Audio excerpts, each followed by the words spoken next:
Have you ever been rejected so badly that it completely changed the person you became afterward? Not just heartbreak, I mean the kind of rejection that makes you question your worth entirely. That was me, and honestly, if life had not forced me to change, I probably would have stayed the same insecure poor kid forever. My name is Marcus. And this is the story of how the girl who rejected me for being poor ended up working for me years later.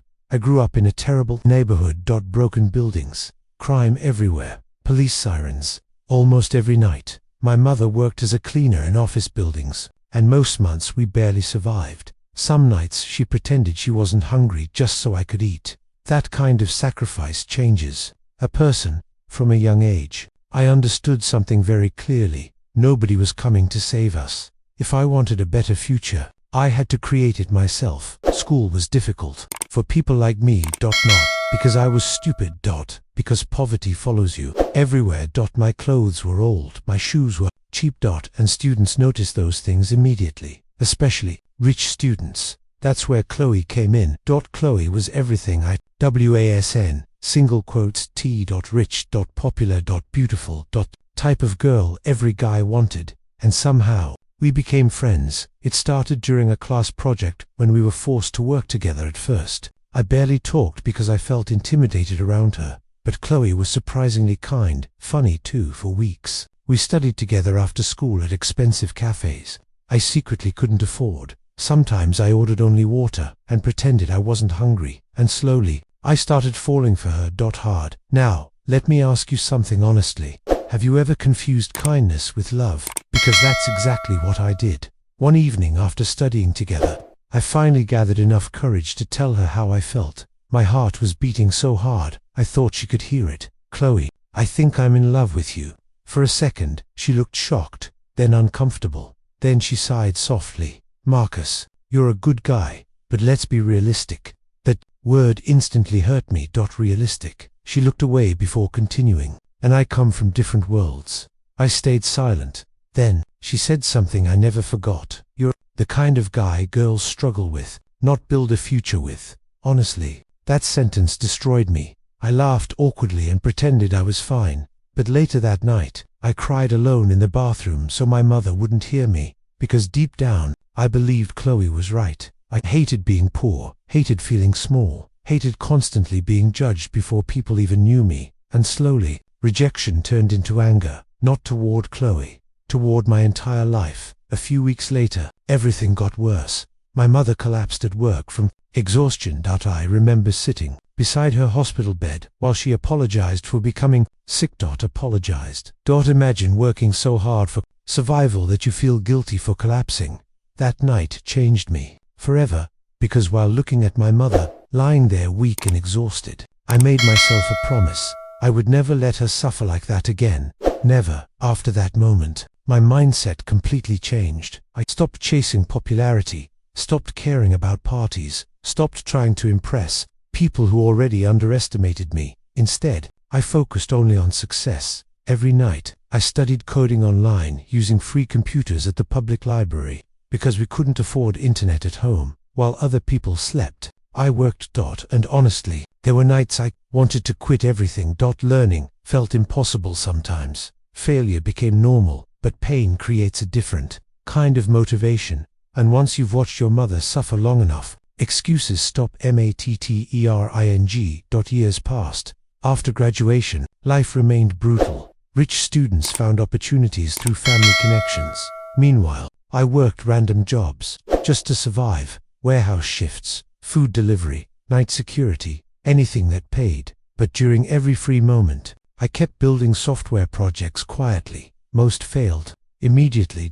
One app barely got downloaded. Another completely crashed after launch. And honestly, rejection started feeling normal again. Now tell me honestly, how many people give up right before life finally changes? Because I almost did. Then one random idea changed everything. Created a simple budgeting app designed for struggling families because I remembered watching my mother suffer financially, growing up. Nothing fancy. Just useful. At first, almost nobody noticed it. Then suddenly, everything exploded. Downloads increased overnight. Business blogs started mentioning it. Investors contacted me constantly, and within 2 years, my company became worth millions. The poor invisible kid nobody respected became successful almost overnight. At least that's what people thought. Nobody saw the years of pain. Before the success arrived, the first thing I did after becoming wealthy was buy my mother a beautiful house.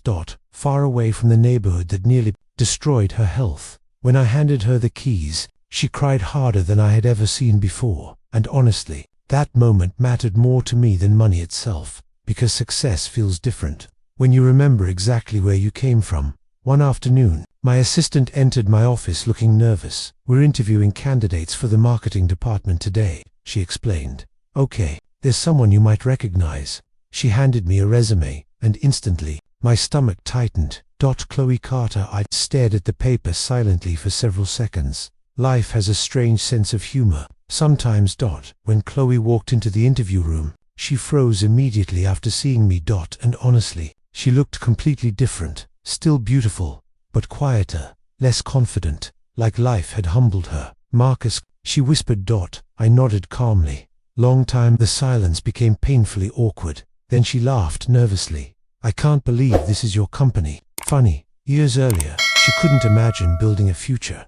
With me now, she was asking me for a job. The interview became emotional quickly. Eventually, Chloe sighed deeply and looked down. "I deserve this," she admitted quietly. "What do you mean?" The embarrassment. I stayed silent. Then she looked directly into my eyes. "I was cruel to you." Honestly, hearing her admit that shocked me more than I expected. Because for years, I imagined this moment differently. I imagined revenge, pride, satisfaction. But instead, she just looked tired, broken in a different way. Eventually, I asked a question sitting in my mind.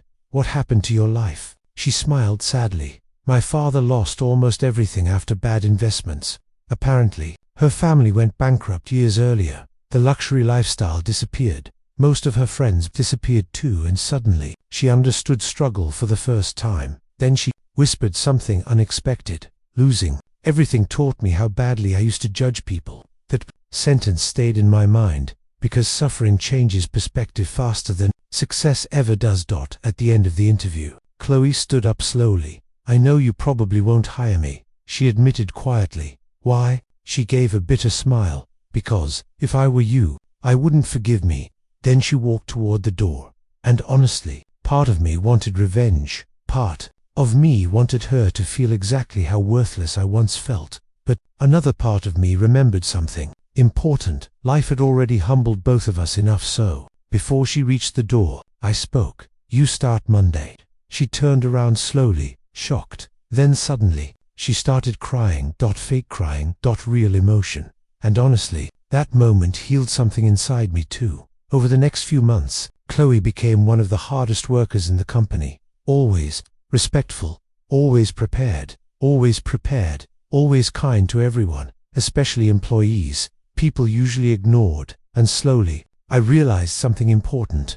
People can genuinely change after life breaks their pride. One evening after work, we sat quietly in my office overlooking the city lights. Then Chloe asked softly, "Do you hate me?" I thought carefully before answering. "No, did you?" I laughed quietly. "For years." She looked down. Guiltily.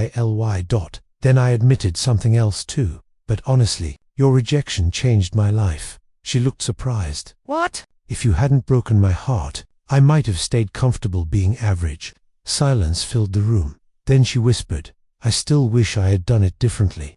And for the first time in years, I truly believed her. Today, my life looks successful from the outside. Money, business, recognition. But this journey taught me one powerful lesson. Never underestimate someone because of where they start. Because life changes fast. The poor, invisible kid becomes successful. The rich, popular girl loses everything.